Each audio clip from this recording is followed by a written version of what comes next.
Hello, I'm Cindy Aaron-Burke-Seltzer, President and CEO of the Children's Services Council of Broward County.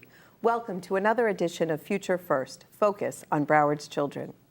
Today we'll be talking about the Learning Together program designed to meet the needs of middle and high school age at-promise youth who don't typically benefit from more traditionally structured programs. Learning Together provides youth with culturally competent, holistic services that promote personal inspiration and enhance students' well-being in a supportive environment through community-based agencies whose staff come from the same environments and share many of these youth's experiences, thus inspiring higher level of trust and, we hope, successful outcomes. Joining me today to talk about this new program are Sue Gallagher, Chief Innovation Officer at the Children's Services Council, Henry Crockett, CEO and founder of the Crockett Foundation, Richard Coach Dunn, Executive Director of Men to Boys, and Michel-Ange Obel, Executive Director of Community-Based Connections.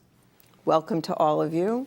Good afternoon. Good afternoon, thank you. I am so excited about this. This is one, we often do very research-based programming at the Children's Services Council. But here, we really wanted to be more creative and, as the title implies, learn together. So, Sue, I want to start with you because this Learning Together request for proposals stemmed from some work that you were leading on undoing racism. Can you talk a little bit about that? Yeah, so as you know, the council is always looking for better ways to improve the lives of children and families. And one of the barriers that we kept coming up against was racism, whether it's in our communities, whether it's in ourselves and in the biases that we may carry.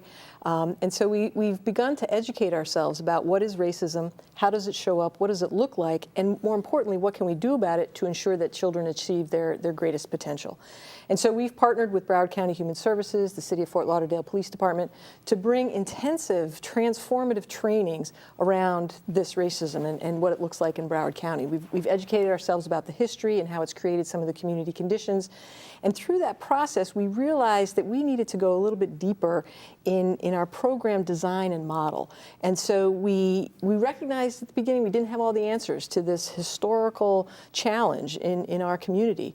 And so we labeled it Learning Together because we anticipate learning with the service providers, learning with the young people who are participating in the program to really understand where is racism showing up, what does it look like, and what are some of those things that we can do about it, because it continues to be a barrier for our children and our community.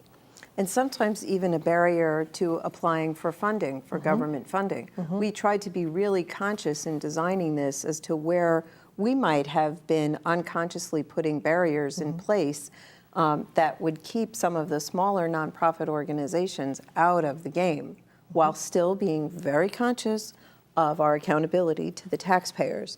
And all the three of you are great examples of very solid, really supportive organizations that get into niche populations. Henry, you really come from the community that you are looking to serve. Can you talk a little bit about the Crockett Foundation? And it's pretty interesting when the Learn Together grant came up and they actually identified the areas, and I was like, wow, I mean, it's an opportunity to actually do a grant in the neighborhood, in the streets that I grew up on and walked on, and I can relate to a lot of the families. But what it also did, it kind of opened up our eyes to a lot of different things that goes on, how it affects the community, because our programs are set up to work in the school systems. This time we was able to actually work at a local park, so now we talked earlier, we get the kids that necessarily don't want to be in a program at a school, but then you find them after school, what do they do? And to be able to get them in, it's been rewarding for us, at the same time challenging, because what it did, it opened doors it made us realize some of the challenges that the families have, how transportation plays a huge role in getting these kids to the program, their families getting to the school to pick them up, or actually being able to even bring them to the program because they don't have transportation, and job creation. Parents don't have jobs. Then that brings in another problem as in food, and we learned that on our food drive we had for Thanksgiving. And we had all this food donated, and we're like, oh my God, I don't know how we're gonna give all this food away. But what it did was, before we even started, we had a line out the door. And it kind of just woke us up and said, wow, the need is so huge in these communities, and how then it made us sit back and think how transportation, job creation, and poverty and food plays a huge part in, what we call trying to create experiences for kids. And because when we wrote the grant, we was thinking about how do we get these kids out of their comfort zone, get them to start doing things they normally don't do. But then you start thinking about how can you put together different experience, golfing, coding, and taking them on different trips, and just trying to get them out of that 5-mile zone. But then the thing that you really come into play is the transportation. We find all these different challenges, and so right now it's been an amazing thing to be able to go back to your neighborhood and do great things. But at the same time, it's been very eye-opening. I'm really glad that you are going into the parks, because Correct. one of the things, a lot of the programming that CSC has funded in the past has really centered around the schools, thinking it's a captive audience. Correct. But at the same time, those young people already have some attachment demonstrated by their willingness to stay after school, although still you have to make it engaging for them to want to stay. And trust. And the biggest thing we really, and me and Sue were just talking about it, you have to get buy-in from the parents and the community. You have to get trust. And what that is, it means going out to doors, knocking on doors, talking to families. I know our executive director, Eileen Lamarca, we always talk about it's too late for them to be going to their houses, because we start to worry about the welfare of your employee. But those are the things you have to do. You have to go out and engage the community. And sometimes it's a longer process than when you have a captive audience at a school, but it's more rewarding when you go out and knock on the door and start building relationships with these families. Coach, how's that going for you? I don't know if I can follow Henry. Next time, don't let me follow Henry. We'll make him go last next Yeah, time. that's for sure. I'll follow Michael. Take my chances with Michael. We at Men the Boys, we have a unique situation in which we're a all-male mentoring organization. And so when the RFP came out for Learning Together, and also with the writing in it to talk about the at-promise youth, the youth that are experiencing racism and the communities that they're experiencing the racism in, we had already engaged the male youth of many of those communities through a relationship that we had in place with the Department of Juvenile Justice. And when you talk about not getting your kids from the school system, but getting them from the neighborhood like Crockett Foundation does, we get them from the Department of Juvenile Justice. And these kids there are those types of kids that you don't typically see at the traditional programs that Children's Services Council offers. Those kinds of kids that we refer to as the flyers, they like to be out there doing their own thing. And those kids are the ones that are typically hardest to get in and try to work with them to get them on a positive path. But this is something that we were already engaged in, and this is with the Learning Together program. Now it's enabled us to learn from other organizations different things that they're doing as well too, and hopefully we can enhance our organization and create different opportunities for the boys that we work with. I love that name. I love when we came up with that, because we really want to learn from you. We want you to learn from us, learn from each other.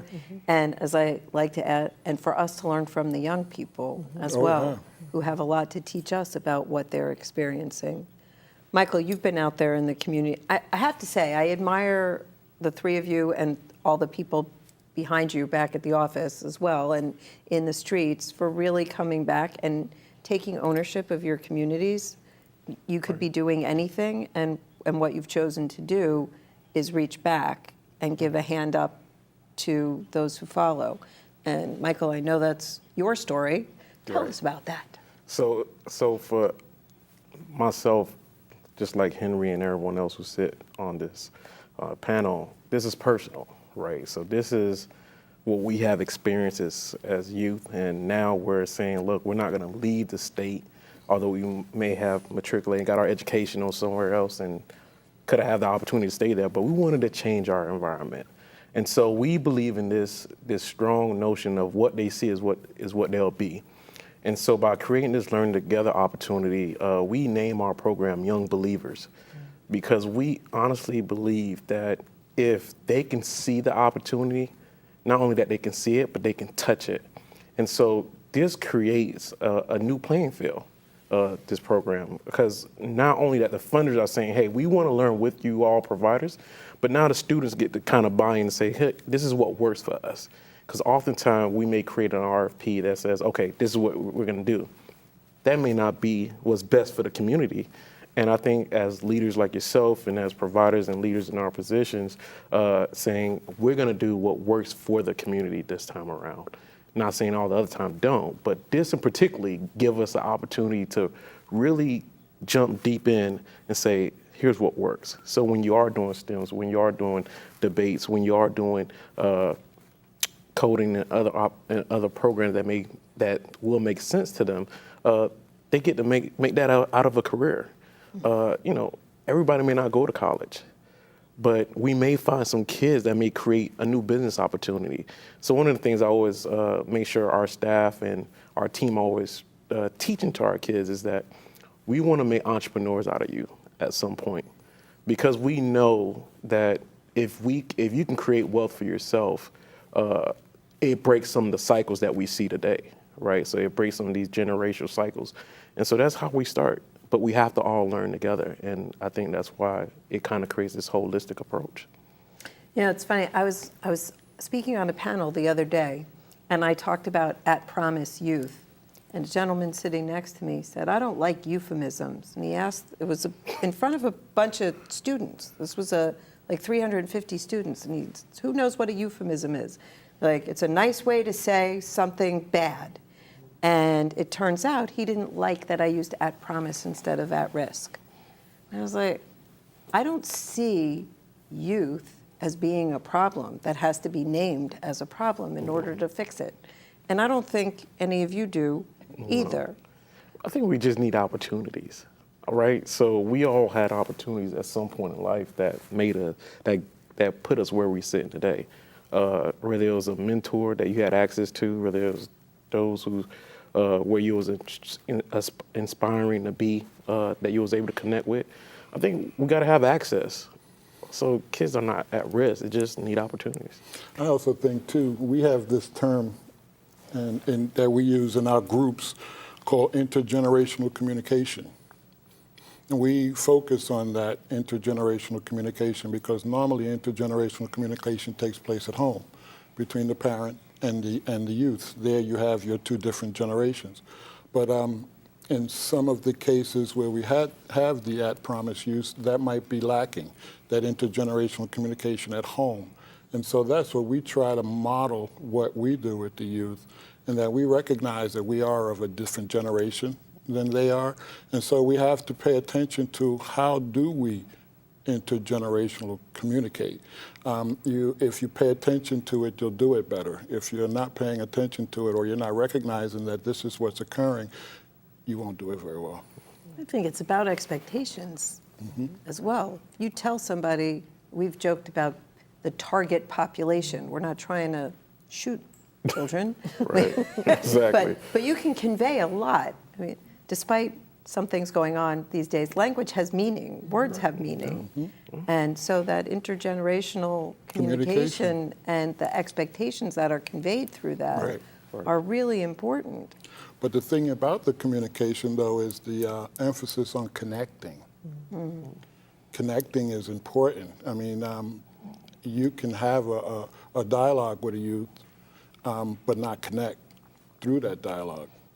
And therefore, when you are looking for results that come out of that dialogue, they may not occur because there wasn't a connection. And the youth that we deal with, those are the hardest ones to connect. Those are the toughest ones to connect. So we focus on making sure that we connect. Go ahead, Henry. You know, the thing that we really, this Learning Together grant has really given us the opportunity to do is to dive deeper into what the problem is, the solution. And it's not just about the kids that we're finding out. It's bringing in the parents in as well. And because believe it or not, some of these parents are some of the most prideful people you ever want to meet. So you're never really going to find out what the real problem unless you keep digging below the surface. And we've been able to do that, and it's opened our eyes about so many different things, and we've been able to relate to the kids more because it's not just about the kids, it's about the family as well, trying to figure out what kind of things can we do to really help. What do you really need help in? And then once you get in with the parents, they start opening up and tell you, listen, And you'll find that they have, some of these people have some unique set of skills, and if we can find a way to place them and help them out, then we find a way, we bring the kid in more, we're able to impact that kid more. So this Learning Together has been very eye-opening for us. Just information-based wise, that would help us on our other programs that we have. Because a lot of times we just ask questions, how was your day, what happened today? But there's so much more to that, because a lot of times these kids go through so much before 8 a.m. And then some of the things that we ask them, they don't have a pen or a notepad. Those things are minute to what they're really going through on a day-to-day basis.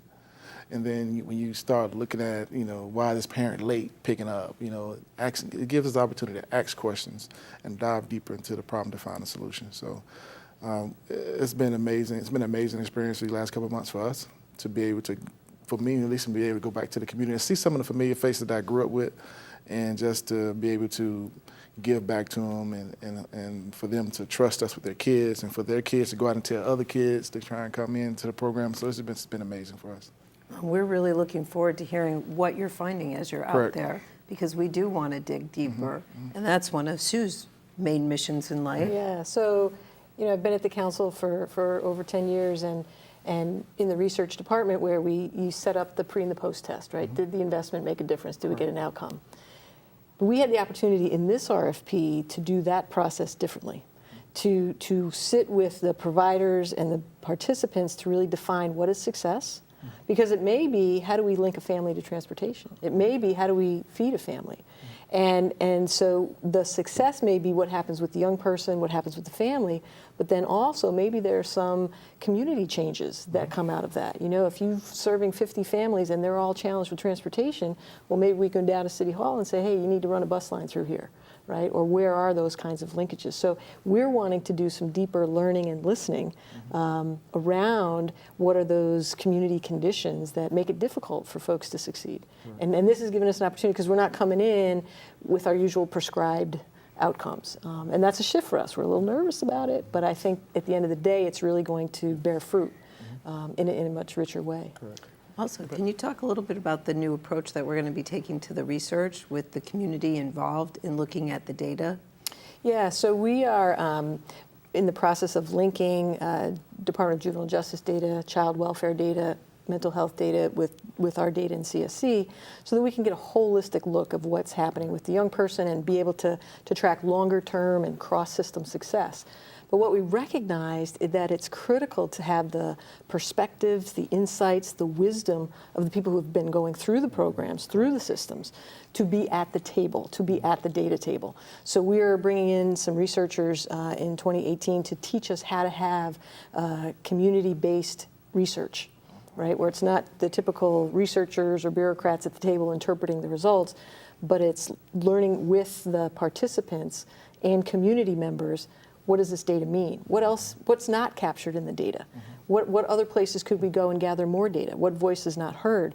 And also have people who have developed this capacity from the community or from the service systems to sit at the governance board, right? Because we recognize that without having some power behind that voice, it could often go unheard.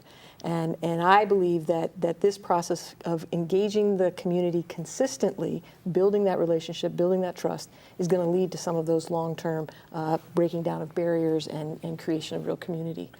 So, And helping to really shed light on what was happening in the community when this data was collected.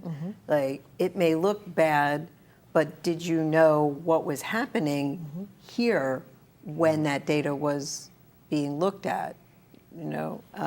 There's just so many things that it's hard when you're at 30,000 feet to really know what's going on. And it's kind of like the unknown, right? I think Henry hit on it earlier, is that, sometimes we go into folks' homes and we want them to open up.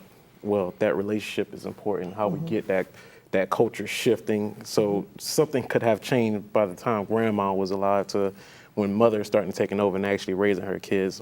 So you have so many barriers that takes place, whether it's economic, whether it's the involvement of the mother, the father that's in the kid life, and then you have the child welfare system that comes up that all plays a role in our community.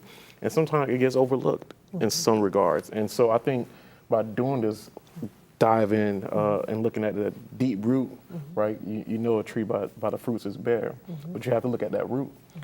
And so by us taking that deep dive is looking at the root and say, how do we change this ultimately, right? So how do we create effective policies that make sense for our community? Because what may work in Weston may not work in Pompano, and that's the reality. So you have the train station coming through Fort Lauderdale, right? But there's an aspect that do need a train station, because maybe these folks can only get a job in West Palm Beach. And how do they get there? And so we really got to look at how we create economic opportunities, because when it goes back to a lot of the issues in our community, the question is, do people have the economic power? And that's why I learned together when we talk to our kids and showing them about this STEM and coding. I mean, can you just imagine what they're able to do on their own once they get it? I mean, working for Google all the way maybe doing their own coding company. Who knows? But I think this is the start. Yep. I think that, when the Learning Together grant started, we had Hurricane Irma. So that the real issues came out, right? I mean, from the day we opened the doors, like, you really had opportunity to really figure out, like, what's important to families, where are they at, and the challenges they have. Because a lot of these parents, they still don't have a roof, and I mean, some of my kids are working with Rebuilding Together, coming and doing stuff for their houses, and they don't have groceries. They lost their job because their business had to shut down during a time. It has really been a learning process for us. It made us have great empathy for a lot of these families. With that comes understanding. Like, how can we really help these families? Because they're really reaching out saying to us that we just don't have, and it's during the time of the year that we should be giving thanks, like Thanksgiving. They want to prepare these meals for the family, but they don't have food. So, we put together a food drive to make sure all the family have it. But now Christmas is here, and they're still dealing with the same situation. Some of the parents still don't have a job, and they're trying to figure out, how am I going to provide a Christmas for some of the families? So, so when I keep saying that this Learning Together grant has opened up so many doors for us, and our mentality has changed, and our thought process have changed, because we're really dealing with life issues with some of these families, not all of the families that we're dealing with in our neighborhood, and the kids. So it's given us opportunity to meet with these parents. And there's so much that we're just scratching the surface. We talked earlier, and there's so much.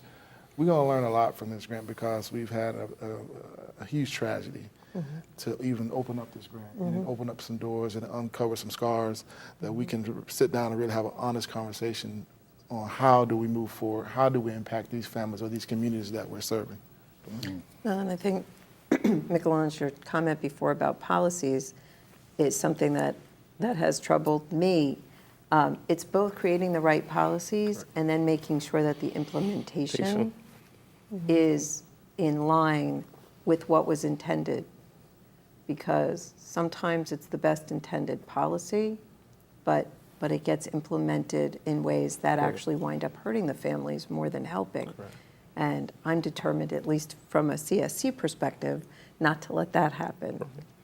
So you guys are going to keep us honest. Oh, yeah. Right. Without a doubt. Well, and that's part of the community-based research, right, is engaging that voice ongoing basis so that we can hear, well, this isn't working and this isn't working, and let's try this. The other thought that I had as we were talking is, sort of this shift from services that we give to people to really having a partnership with people, because while we may have some resources that we can share with people, they've also got insight and knowledge about what's working in their community, what's not working, and how do we partner with them to unearth that knowledge and then work together to change those things. What was your thought on that, the partnering? It's interesting. I was reading a book recently called Forces for Good, and it talks about the 12 highly functioning nonprofits in the world today. And they talked about the highly functioning nonprofits in the world today they come at the mission with two ways.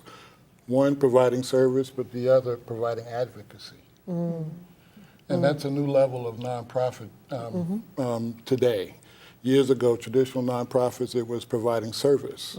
But now the highly functioning ones are providing service, but they're also advocates for whoever they're serving. So they've raised their their mission to that advocacy level, where they are looking to see how policies can be changed to help those they are already serving. So they're serving them, but then they're also working on their behalf through advocacy and through looking at policies that will help communities. That's And I thought that was striking. And I am counting on all of you to be advocates and to work with us, and we'll help strengthen your voices and you help inform ours. I hate to cut this off now, but the time has flown by.